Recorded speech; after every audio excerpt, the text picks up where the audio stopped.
Salut à tous et on se retrouve dans cette nouvelle vidéo là où je vais vous parler en fait simplement de la mise à jour que j'ai fait sur la page de store de Myland, que ce soit sur le Google Play Store et l'App Store. Et en fait je vais vous montrer en fait c'est quoi les étapes de mon processus pour comment en fait bien améliorer l'assaut donc de vos pages de store. Si vous avez lancé une application mobile, c'est la première fois que vous faites ça, suivez très bien cette vidéo là, ça peut être très intéressant pour vous de savoir en fait comment en fait améliorer la conversion sur les pages de store de votre application mobile, ce qui est très important. Donc si vous voulez avoir plus d'utilisateurs et plus d'engagement, donc c'est pratique. Donc qu'est-ce qu'on va voir dans cette vidéo là? Tout simplement je vais vous montrer en fait mon processus de création au niveau du design, donc de la page des stores. Côté Apple, principalement parce que Apple, franchement, c'est la partie la plus compliquée en termes de tout simplement pour avoir son application approuvée quoi, en fait, par eux. Donc on va voir ça ensemble, comment faire les pages de store du bon format, bien respecter ça. Donc l'outil que j'utilise principalement c'est Canva maintenant. Avant j'étais sur Figma, mais j'ai switché sur Canva parce que c'est gratuit. Et ensuite après ça, on va voir aussi, je vais redéfinir aussi ma cible comme je vous l'avais dit dans la première vidéo. Je redéfinis ma cible sur Myland, donc ce que ça veut dire simplement, c'est qu'il faut que je mette simplement à jour le texte qui est écrit, donc le titre de l'application, la description, les mots-clés par exemple, principalement sur Apple, tu as une section pour les mots-clés que tu veux mettre pour ton application, ce qui est très utile. Et donc voilà de ce côté-là. Et après, à la fin de cette vidéo-là, on va voir aussi l'A/B testing, ce qui est très important aussi. Donc une fois que j'aurai créé en fait tous les designs côté Canva, je vais en fait mettre ça dans l'A/B testing, voir en fait quelle page correspond le mieux aux gens, laquelle ils préfèrent, tout simplement. Donc voilà, j'espère que cette vidéo va vous plaire et c'est parti. Pour optimiser ma page des stores, donc je vais vous montrer un peu le process de comment j'optimise ceci. Donc pour commencer, on va partir direct sur la partie design, donc Canva. L'outil que j'utilise, je vous montre comment je fais rapidement et pourquoi le choix de ces pas le choix de ces couleurs là, cette partie là, ça vous intéressera pas. Mais en fait, c'est quoi la différence entre l'ancienne page et la nouvelle et la modification que je teste présentement. Donc voilà, très simple. Donc on va aller sur Brave directement. Donc on va aller sur celui-ci. Donc comme vous voyez, de base, avant, ça ressemble à ça. Donc on a au moins en tout 5 slides. Et en fait, il y a une description assez courte. Et en fait, moi, ce que je fais avec la nouvelle version, donc par exemple celui-ci, c'est en fait, je mets une headline et une sub-headline, tout simplement, qui explique très brièvement l'application. Par exemple, là, je précise, partage et expérimente de nouvelles aventures. Et donc là, t'expliques rapidement à quoi ça sert et tout. Donc voilà, c'est vraiment très simple, j'ai fait ça. Après, si vous voulez par exemple pour les screens, comment je les ai fait, c'est grâce à principalement, j'utilise un peu moins maintenant Mock Uphone.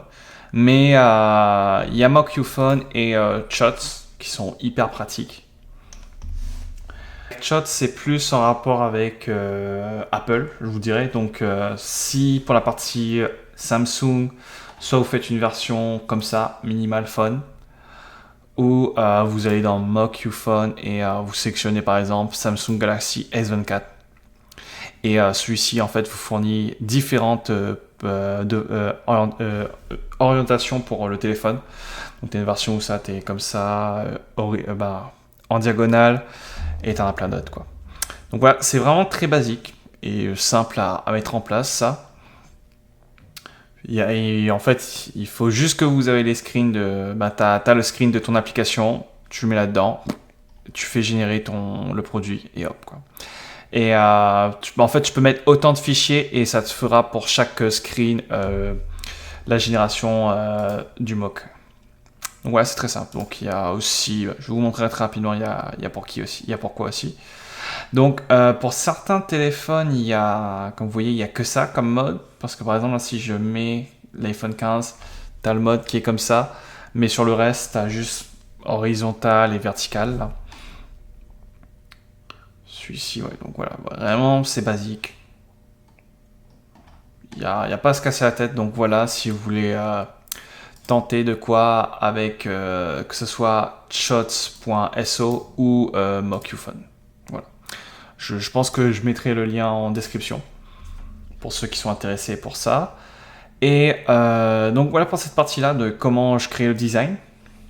Maintenant, on va voir pour la partie donc maintenant, on va voir pour la partie au niveau du texte et de l'A/B testing. Donc ce que j'ai fait en fait, à la place de faire au moins 5 slides, j'ai réduit à au moins 3 slides par plateforme. Donc sur Google, il y en a 3 et sur l'App Store, il y en a 3. Aussi, un conseil que je vous donne, c'est de faire une petite vidéo de présentation de l'application. Ça vous permet aussi d'être mieux classé quand les gens font des recherches pour, par exemple, chercher une application qui est similaire à la vôtre. Et ils tombent sur la vôtre en priorité, par exemple. Donc, ce qui est pratique en soi, à avoir. Donc, voilà de ce côté-là.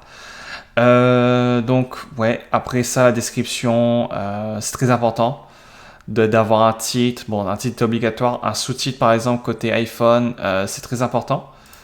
Je sais pas si j'ai des exemples dans le coin, je crois. Non, j'en ai pas d'exemple. Ouais, par exemple, si. Donc là, vous voyez, par exemple, ça c'est le titre et ça c'est le sous-titre en soi. Donc, quand par exemple quelqu'un recherche sur l'App Store, il verra le titre plus le sous-titre en soi. Mais cette partie-là, en fait, t'es pas obligé de le mettre. Si tu le mets pas, il te met un truc par défaut. Ce qui peut être un peu embêtant, mais voilà, c'est comme vous souhaitez faire. Mais je vous conseille franchement, si vous voulez optimiser correctement les pages des stores, de mettre en fait un sous-titre aussi et tout. Ce qui est pratique. Après ça, pour ce qui est de l'A/B testing, donc tout simplement, je vais aller sur mon application. Donc au niveau d'App Store Connect, on a une section qui s'appelle tout simplement pas page produit personnalisé. Ça permet en fait simplement. Là, moi je l'avais fait par accident ça. Donc si par exemple je prends celui-ci, je peux appliquer cette nouvelle page à la place de la page que j'ai actuellement. C'est tout. Mais nous, sur laquelle on va, c'est sur ici. Donc, l'optimisation de la page produit. Donc, ça, c'est l'A/B testing. Donc, j'en avais fait un auparavant. Donc, je vais vous montrer le précédent que j'avais fait. Donc, en fait, le but, c'est d'analyser, en fait, quelle page est a le plus haut taux de conversion. Donc, moi, de ce côté-là, c'est ça ce que je recherche principalement. Donc, comme vous voyez, celui qui avait le plus haut taux de conversion, c'était principalement le land général. Donc, je prends toujours celui qui a le plus haut taux de conversion et je remplace la page de store principale par celui qui a le plus haut taux de conversion. Et généralement, je lance le test pour au moins aller 1 mois et 2 semaines, quelque chose comme ça, quoi. Donc, vraiment très simple. C'est facile à setup. En fait, tu as juste à faire plus. Tu définis en gros deux parties qui sont très importantes pour en fait l'A/B testing de l'App Store, ça se focus uniquement sur le design des pages. J'ai pas trouvé de moyen si on pouvait faire pour ce qui est en rapport avec le texte et tout, mais ça se focus uniquement sur le design, donc ça c'est pratique.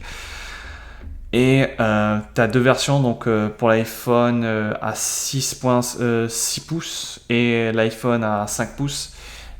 En fait, ce qui est requis, c'est demandé par l'Apple Store. Il faut que tu mets 2 pages différentes. Et donc, moi, c'est pour ça que dans Canva, j'ai un truc qui s'appelle 6.5 pouces et une version qui s'appelle 5.5 pouces. Parce que je préfère mieux resize mes pages de store à moi pour qu'elles soient plus belles. Parce que quand je l'ai fait, par exemple, je faisais une version à 6.5 pouces et après je faisais je resize la taille de celle-ci, ça donnait pas un très beau résultat et du coup, en fait, il est préférable pour moi, si vous voulez avoir un très beau design, de bien customiser correctement, quoi. Donc voilà, de ce côté-là pour l'A/B testing, c'est la même chose du côté de Google, par exemple. On a par exemple personne ayant installé l'application. Donc Google, c'est un peu plus compliqué à percevoir actuellement. Mais la donnée sur laquelle je me focus principalement, c'est les personnes qui ont installé l'application. Bon, il y a 2 types, mais la principale partie ajustée en soi.